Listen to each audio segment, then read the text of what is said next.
माता पार्वती को शंकर भगवान ने 2 वर दिए थे, पति पत्नी में झगड़ा होगा, आपस में प्रेम बढ़ेगा। आज भी पति पत्नी में झगड़ा होता है, दोनों में प्रेम बढ़ता है। कितना भी झगड़ा कर ले, आखिरी में पति घर आकर पूछता जरूर है, क्यों तेरी मम्मी कहां गई? तुरंत पूछे, तुरंत झगड़ा, प्रेम बढ़ता। काशी में जो मरेगा उसके कानों में गुरु मंत्र आपको देना पड़ेगा। इसलिए काशी में मरने वाले का सीधा कान मरते ही टेढ़ा हो जाता है, क्योंकि पार्वती जी ने शिव जी से वर मांगा था, सीधे कान में मंत्र देकर आप मोड़ देना, मैं समझ जाऊंगी कि आपने गुरु मंत्र दे दिया। काशी अविमुक्त नगरी है, जिसमें मंत्र प्राप्त करने पर मोक्ष की अनुभूति हो जाती है, मोक्ष पद प्राप्त। शिव पुराण कह रही, महाराज शिव जी को एक बार क्रोध आया, उस क्रोध को ब्रह्मा जी ने घोड़े का रूप दिया, घोड़ा समुद्र में जाकर फेंका, जलंधर की उत्पत्ति हो गई। जलंधर का विवाह वृंदा के साथ में हो गया। वृंदा पतिव्रता धर्म का पालन करने वाली थी, पति को परमेश्वर मानने वाली थी, पति के चरणों का नित्य स्मरण करने वाली थी वृंदा। भगवान की भक्ति में वृंदा ऐसी डूबी, ऐसी डूबी।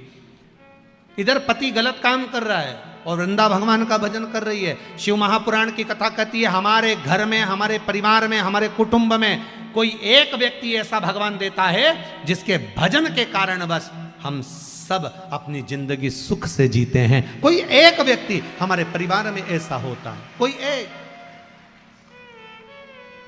आप इस अभिमान में मत रहना कि आपका दिया खा रहा है, नहीं नहीं, परिवार में जरूर कोई ऐसा व्यक्ति होगा जिसकी भगवान उसकी कृपा का हमको दे रहा है। सबको धन्यवाद देते रहा करो, जब मर्जी मिले तब। बेटी अपने भाग्य का, बेटा अपने भाग्य का, माँ अपने भाग्य का, पति अपने भाग्य का, पत्नी अपने भाग्य का। कोई किसी का नहीं खाता, सब अपने भाग्य का खाता। और जितना जहां का, जिस भूमि का लिखा होता है खाना, व्यक्ति वहीं का खाता है। बहुत ध्यान देना महाराज, जिस भूमि का लिखा हुआ, आपको जहां जिस जगह का लिखा होगा कि आपको यहां का भोजन करना है। गए थे किसी के यहां शादी में, कई बार शादी में भी खाना खाकर नहीं आते, दूसरी जगह खाना पड़ता। मामा जी के यहाँ चले गए, मौसी जी के यहाँ चले गए। क्यों? तुम तो शादी में वहां गए थे, वहां का खाना नहीं लिखा था, वहां का अन्न नहीं लिखा था, आप दूसरी जगह पर जाकर खा लेते, वहां का नहीं लिखा। शिव भक्ति प्रबल भक्ति। महाराज वृंदा का सातित्व बड़ा प्रबल था, जिससे जलंधर बच जाता था। अब की बार भगवान नारायण ने भगवान शिव जी से कहा, भोलेनाथ इस जलंधर को मार दीजिए। शंकर भगवान करे जलंधर को मारने में मैं देरी नहीं करूंगा, पर वृंदा का सातित्व भी तो डिगाना पड़ेगा। एक सातित्ववान पतिव्रता धर्म का पालन करने वाली नारी, पति को परमेश्वर मानने वाली नारी, उसका सातित्व डिगा देना कोई सरल बात है क्या? बहुत कठिन बात, बहुत कठिन बात।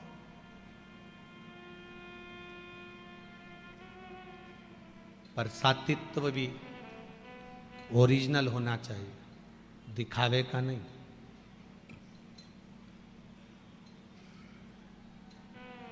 आज के ज़माने में तो सात्विकता का भी दिखावा होता है। मेरे बराबर कोई शंकर जी की पूजन नहीं कर सकता। जितनी अच्छी मैं देवी जी की पूजन करती हूँ, उतना अच्छा देवी जी का भी कोई पूजन नहीं कर सकता। जितना मैं मंत्र का स्मरण करती हूँ, उतना कोई मंत्र का स्मरण नहीं कर सकता।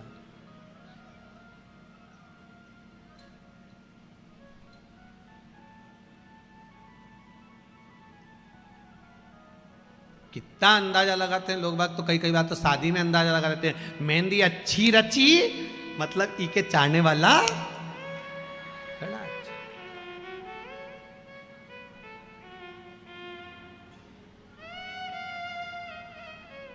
अच्छा, मेहंदी से पहचान हो जाती है कि इसके चाहने वाला अच्छा है, ठीक है,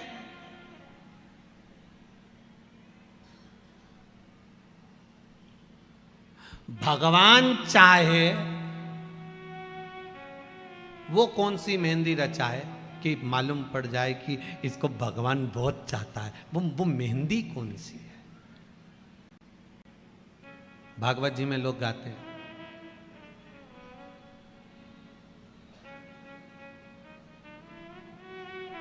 आओ मेरी सखियों मुझे मेहंदी लगा दो और मुझे भोले बाबा दुल्हन बना दो।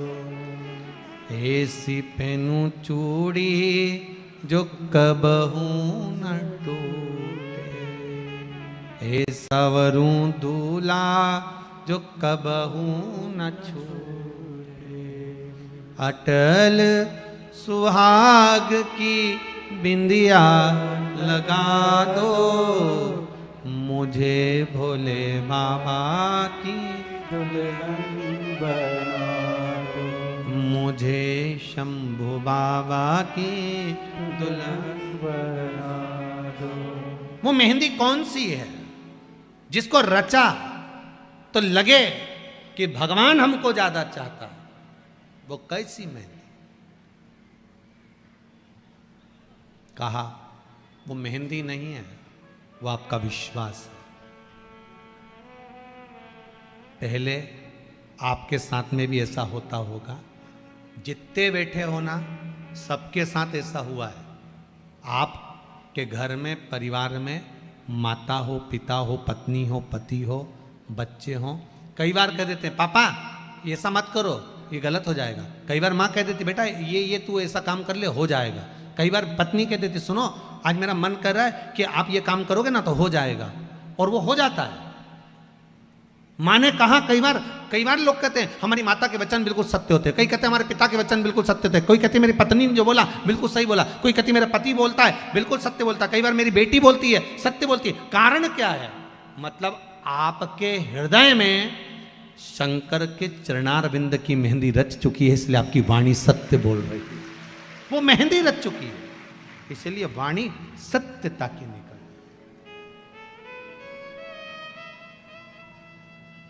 वो सत्यता की वाणी।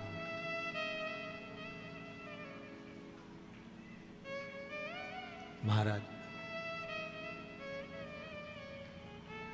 होता है थोड़ा आपके जीवन में जब सत्य प्रवेश करता है, आपके जीवन में जब सत्य प्रवेश करता है, शिव प्रवेश करता है, आपके जीवन में जब भगवान प्रवेश करते हैं, आपके जीवन में जब भगवान का चरणारविंद प्रवेश करता है, आपके जीवन में जब भगवत तत्व प्रवेश करता है, आपके जीवन में शंकर की कथा जब प्रवेश करती है, तो एक मन में थोड़ा सा उमंग था, थोड़ा सा हलचल, थोड़ा सा उत्साह पैदा कर देती है। सत्य बताना ईमानदारी से कि आप लोग जब यहाँ आते हो तो आपको कोई टॉर्चर नहीं करता कि चल, आपको कोई ये नहीं कहता कुंडी बजा कर कि चल, आपका दिल अंदर से कहता है कि मुझे कथा में पहुंचना है। आपको कोई टॉर्चर नहीं कर रहा है, आपको कोई बोलने नहीं गया, आपको कोई कहने नहीं गया कि आपको आना पड़ेगा, पहुंचना पड़ेगा, या आपके लिए हमने ये व्यवस्था कर रखी है तो आपको वहां जाना ही पड़ेगा, हमने आपके लिए गाड़ी लगाई, हमने आपके लिए घोड़ा लगाया। आज के ज़माने में तो लोग बुलाने के लिए गाड़ियां लगाते हैं, बस लगाते हैं, ऑटो लगाते हैं कि वहाँ से इतनों को लेकर आओ, वहाँ से इतनों को लेकर आओ और कथा का पंडाल भर दो। यहाँ किसी ने तुम्हारे लिए गाड़ी लगाई? जम के तो बोलो। उल्टा 10 रुपया रोज तुम्हारा ही खत्म हुआ।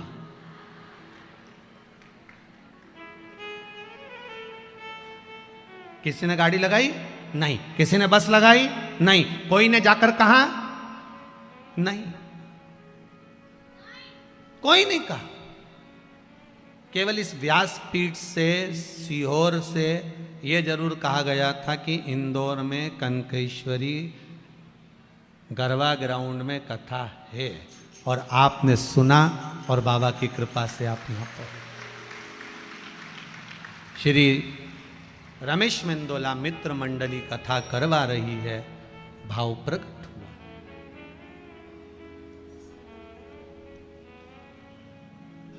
8-10 दिन पहले कोई अनाउंसमेंट हुआ क्या?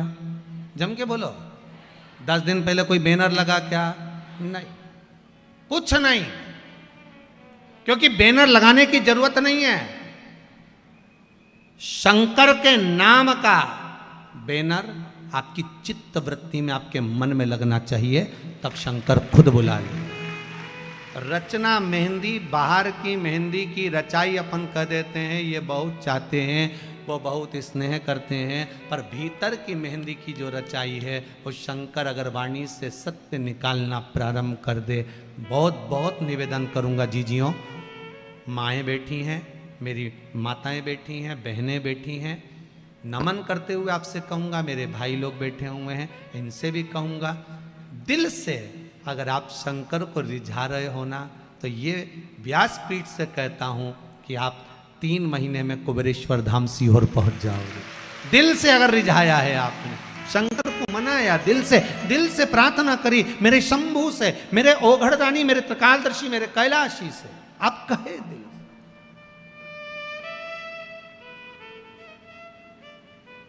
बुरी चाहे। शंभो शरणे मांगू घड़ी रे, दुख दया करी ने दर्शन। बाबा बस जीवन के सारे दुख, रोग, बीमारी, तकलीफ, सब कष्ट दूर हो।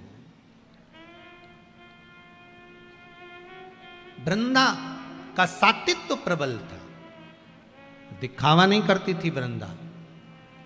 शंकर को हम कभी नहीं, आपने कभी शिव पुराण के माध्यम से कभी सुना कि हमने आपसे कहा कि आप शिव जी के मंदिर में जाकर इतने रुपए खर्च करना, या इतना रुपया देना, या इतना आप लगाना?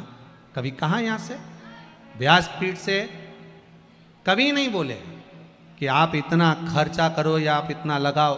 व्यासपीठ से इतना जरूर बोले हैं कि 1 लोटा पानी, या कभी बोला होगा तो फूल या शमी पत्र या बेल पत्र, और बोला होगा तो तुम्हारे घर में जो सामान होगा वही बताया होगा, शहद है, घी है, या शमी पत्र है, या पीपल का पत्ता है, या आदि कादि, काली तिल, काली मिर्च, आदि कादि जो भी होगा वही आपके घर में जो है वो शिव को दो। जो तुम्हारे पास है वो भगवान को दो, भगवान उसको स्वीकार करेगा। तुम्हारा अपना जो तुम्हारे पास में है वो आप भगवान को दो, भगवान से स्वीकार करें।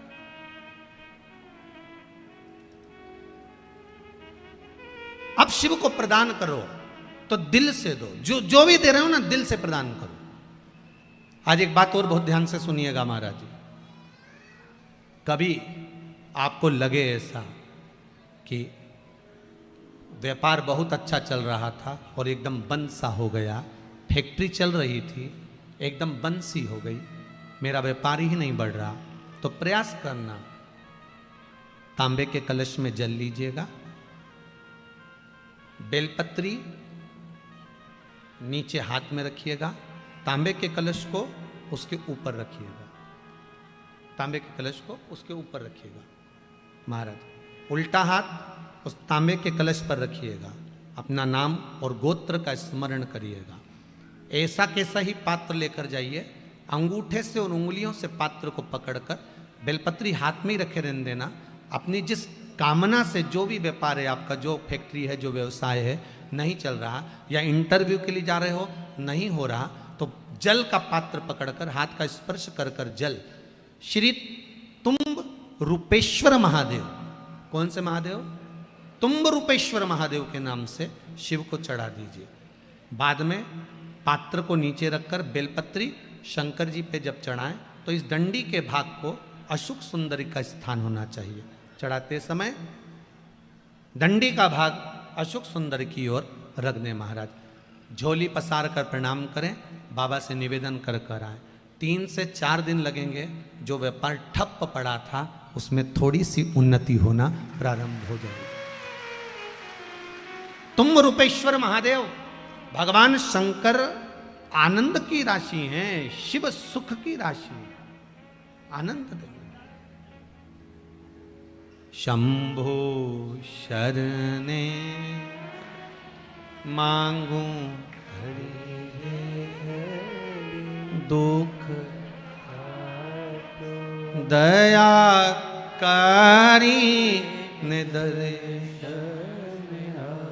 भगवान शिव ओघड़दानी त्रिकालदर्शी कैलाशी अविनाशी शंकर के चरणारविंद का रस स्वादन सुख दे। महाराज माता वृंदा देवी का सातित्व प्रबल था, कैसे मारा जाए। शंकर भगवान ने भगवान विष्णु से कहा मैं इसका सातित्व प्रबल है इसलिए मार नहीं सकता, इसका सातित्व जब डोलेगा तो मैं इसको मार सकता हूं। तो सातित्व कैसे डोलेगा? तो भगवान विष्णु ने कहा एक काम करता हूं, मैं जलंधर बनकर उसके घर में जाता हूं, आप जलंधर को युद्ध के मैदान में ले जाइए। आप जलंधर को युद्ध के मैदान में ले जाओ। भगवान ओघड़दानी त्रिकालदर्शी कैलाशी जलंधर को ले गए युद्ध के मैदान में। भगवान नारायण जलंधर बनकर उसके घर में प्रवेश कर गए, वृंदा के साथ रहने लगे। कितनी विचित्र कथा है, बहुत ध्यान दीजिएगा। मेरे शंकर भगवान ने भगवान नारायण से ये नहीं कहा कि आप जलंधर बनकर जाओ, मेरे शंकर भगवान ने ये नहीं कहा कि आप रूप बदल कर जाओ, मेरे शंकर भगवान ने ये नहीं कहा कि आप जाकर उसके साथ छल करो। मेरे शंकर भगवान ने केवल इतना कहा कि इसका सातित्व अगर पक्का है तो मैं इसको मार नहीं सकता। अगर सातित्व पक्का है तो मैं इसको नहीं मार सकता, मैं इसको संहार नहीं कर सकता। अब जाएं ना जाएं वो आपके ऊपर।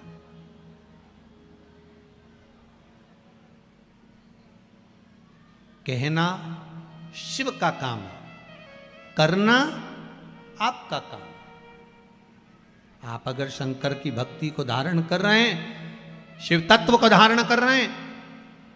एक माता जी ने लिखा है, गुरुजी आपने अभी और बहुत सारे पत्र तो यहाँ पड़े हुए हैं, ये पढ़े नहीं हैं परंतु उम्मीद है बाबा का।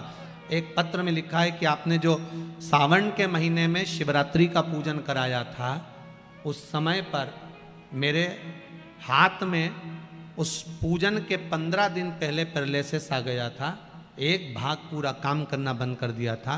फिर भी मेरे बेटे और बहू ने वो सावन के महीने की शिवरात्रि पर रात को जो अभिषेक करा, काली मिर्च उसमें समर्पित करी, उसी में से एक काली मिर्च उठाकर मैंने वो काली मिर्च खाई और बाबा की कृपा से 15 दिन के अंदर मेरा हाथ काम करना चालू कर दिया। ये विश्वास आपका था, ये भरोसा आपका था।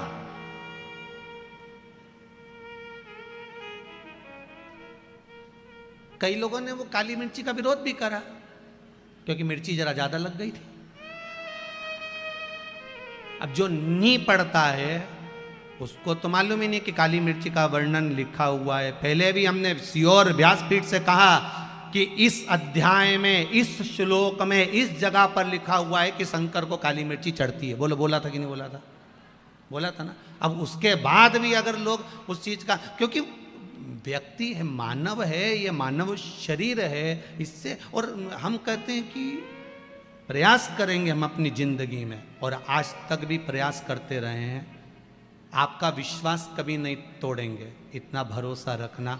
इस व्यासपीठ से वही बोलेंगे जो इस शिव महापुराण में लिखा होगा। जो उपाय बताएंगे वो पुराण के अंतर्गत के बताएंगे, एक भी उपाय ऐसा नहीं बताएंगे जो जीवन में दुख दे। और आप लोगों ने उपाय करे होंगे, सबको लाभ मिला होगा। बोलो मिला कि नहीं मिला? इंदौर जैसे शहर के लोग भी अगर उपाय कर रहे हैं तो उसका लाभ, जो लिखा है उसको बताओ। मां अपने बेटे को भी कहती है कि बेटा जा रहा है, सुनो, तोरण पर जाओगे, घोड़ी पर चढ़कर जाओगे, तोरण लगाओगे, अंदर जाओगे, तुम्हारी सासू मां तुमको कुछ खाने को देगी तो एकदम मुख आगे मत करना, वो हाथ खींच लेगी। बोलो समझा के भेजती कि नहीं भेजती? मां भी समझा के भेजती है। मेरे वेद व्यास जी महाराज ने अगर ये 24,000 श्लोक की शिव महापुराण की रचना करी है तो जनमानस को समझाने के लिए करी है कि अगर जीवन में दुख है तो शंकर को ये वस्तु समर्पित कर देना, शिव तेरा कार्य कर देगा, शंकर तेरे को संभाल लेगा, तुम शिव के हो जाओ। अब आगे आप लोग फिर वो दूल्हा अगर मम्मी की कहना नहीं माने, माँ का कहना नहीं माने तो लपक अब वो माँ ऐसा करे सासू और वो मुंह लेके आगे आए, फिर वो माँ हाथ पीछे करे, फिर आगे करे, फिर पीछे करे, फिर आगे करे, तो लोग उसकी सखियां जितनी हैं दुल्हन की वो हंसी उड़ाए। फिर संसार, अगर वेद व्यास जी महाराज ने लिखा है कि आप शिव को ये समर्पित करिए, शंकर को जल चढ़ाइए, बेलपत्र चढ़ाइए, शमी पत्र चढ़ाइए, ये धतूरा चढ़ाइए, इस भाग को समर्पित करना है, अब आगे आपकी मर्जी। कई कई लोगों को तो ये तक नहीं मालूम था कि सावन महीने में भी शिवरात्रि आती है, बस आ गई और निकल गई, मालूम है नहीं। सोमवार की अष्टमी पड़ती है, शिव और पार्वती का मिलन होता है, उसका व्याख्यान वर्णन, उसको समझो। शमी पत्र की क्या महत्वता है उसको समझो, बेलपत्र की क्या महत्वता है उसको समझो, उसको समझना है। शिव महापुराण की कथा कहती है, शंकर का अनुमोदन कर रहा है, शंकर की भजन कर रहा है, भगवान शिव की कथा कर रही है, अपने जीवन में उतारने का प्रयास करे शिव तत्व को। वृंदा को मारने, वृंदा के सातिर दिखाने के लिए शिवजी ने एक बार भी नहीं कहा कि भगवान विष्णु आप रूप रख कर जाओ, क्योंकि मेरे शंकर और मेरी पार्वती हमेशा एक मंदिर में रहकर आशीर्वाद प्रदान करते हैं, अखंड सौभाग्यवती भव। ये वर अगर देते हैं तो मेरे शंकर देते, माता पार्वती देती, कोई दूसरा नहीं दे सकता। भगवान विष्णु ने वृंदा के साथित्व को डिगा दिया, शिव जी ने जलंधर को मार दिया, जलंधर का सिर कटकर वृंदा की गोद में जाकर गिरा। जैसे ही वृंदा की गोद में आया, वृंदा चीख पड़ी, मेरे पति का अगर यहां शीश है तो पलंग पर जो सोया है वो कौन है? जाकर पूछा, नारायण ने अपना असली रूप दिखा दिया, दिखाया, क्रोध आ गया। वृंदा ने कह दिया, वाह नारायण वाह, आपने मेरे साथ छल करा है, मैं आपको श्राप देती हूं, आप पत्थर बनोगे। और वृंदा हाथ में जल लेकर अपने ऊपर छीट कर तुलसी का क्यारा बनती है। जब तुलसी का क्यारा बनने लगी वृंदा, शिव जी से कहा, भोलेनाथ आपने मेरे पति को मारा है, आज आपसे कहती हूं कि मैं तुलसी बनने के बाद मेरा तुलसी का दल आप पर नहीं चढ़ेगा, केवल वर्ष में एक दिन बैकुंठ चतुर्दशी का दिन ऐसा होता है, रात्रि को 12 बजे से सुबह 4 बजे के बीच में शंकर भगवान पर तुलसी और ठाकुर जी को बेलपत्र समर्पित होती है। वो बेलपत्र और तुलसी को उठाकर शहद की शीशी में रखा जाता है। शहद की शीशी में उसको रखकर जो बच्चा पढ़ने में कमज़ोर हो, बुद्धि में कमज़ोर हो, जिसकी चंचल वृत्ति हो या मन पढ़ाई में स्थिर नहीं हो रहा हो, उसको 1 महीने तक वो शहद चटाया जाता है। 1 महीने से ज़्यादा नहीं चटाना है। कई लोगों का जो दिमाग काम नहीं करता, बुद्धि विवेक काम नहीं करता, उसके लिए भी पहले वर्णन करा है कि गाय जब अपने बछड़े को दूध पिलाए और बछड़े के मुख पर जो फेन आए, उस फेन को अमावस्या के दिन दोपहर में 12 बजे चम्मच में लेकर, जो बच्चा चिड़चिड़ करता हो या पढ़ाई में मन नहीं लगता हो या दिमाग थोड़ा सा कमजोर हो, डॉक्टर के इसका विवेक काम नहीं कर रहा, बुद्धि काम नहीं कर रही है, उस बच्चे को 2 या 3 अमावस्या गाय जब बछड़े को दूध पिलाए, बछड़े के मुंह पर जो फेन आता है वो फेन उस बच्चे को पिला दिया जाए तो बच्चा विद्वान होता है, उसका विवेक काम करना प्रबल हो जाता है। जिसके शरीर पर सफ़ेद दाग पड़ गए हों, चर्म रोग हो गया हो, चमड़ी सफ़ेद पड़ गई हो, पूर्णिमा के दिन गाय जब अपने बछड़े को दूध पिलाए, उस बछड़े का मुख में जो फेन आए उसको निकाल लीजिए। पूर्णिमा की रात्रि को 12 बजे शरीर में जहाँ जहाँ पर सफ़ेद दाग पड़ गए हों, चमड़ी सफ़ेद हो गई हो, उस जगह पर लगा लीजिए। चंद्रमा की रोशनी में कम से कम आधा घंटा बैठ जाइए और बैठने के बाद में उसके बाद में फिर स्नान कर लीजिए। 2 या 3 पूर्णिमा उस फेन का प्रयोग कर कर देखिए, चमड़ी अपने असली रंग में आना प्रारंभ हो जाती है। महाराज, माता गौ माता के दूध में, और बछड़ा जब दूध पान करता है, पीता है, उसमें जो बल उत्पन्न होता है, वो बल की परिभाषा कहीं वर्णित नहीं हो सकती, उसका सुख ही दूसरा। अगर हमारे चैनल पर नए हैं तो वीडियो को लाइक और चैनल को सब्सक्राइब जरूर कर आप लीजिए। उसको अपने जीवन में उतार सकते हैं, आप उसको अपने जीवन में रख सकते हैं, सार्थकता उत्पन्न कर सकते हैं। महाराज शिव महापुराण की कथा करती है और निवेदन, फिर निवेदन है महाराज, प्रयास करिए अपने जीवन में कि गौ माता की सेवा करें, बन सके। ये जरूरी नहीं है कि हम गायों को अपने घर में रख नहीं पा रहे हो तो हम रखें, ये भी जरूरी नहीं। हम तो कहते हैं जितना बन सके बस इतना प्रयास करो कि पॉलीथीन का प्रयोग कम करिए, जिससे वो पॉलीथीन का कचरा गौ माता के मुख में ना जाए, इसका प्रयास करिए। गाय को सुरक्षा हो और वो स्वस्थ है। महाराज शिव महापुराण की कथा कहती है, आगे वर्णन आता है, भगवान जलंधर को मार देते हैं। जलंधर मर गया, देवता राक्षसों ने मिलकर मंथन करा। जब समुद्र का मंथन करना प्रारंभ करा, सबसे पहले अगर प्रकट हुई है तो गौ माता प्रकट हुई। मंथन में 5 गायें निकली थी, समुद्र मंथन में 5 गायों का प्रागट्य हुआ। पहली है नंदा, दूसरी सुभद्रा, तीसरी सुशीला, चौथी सुरभि और 5वीं बहुला। ये 5 गाय समुद्र मंथन में प्रकट हुई हैं। मंथन में गाय प्रकट होने के बाद फिर विष प्रकट हुआ।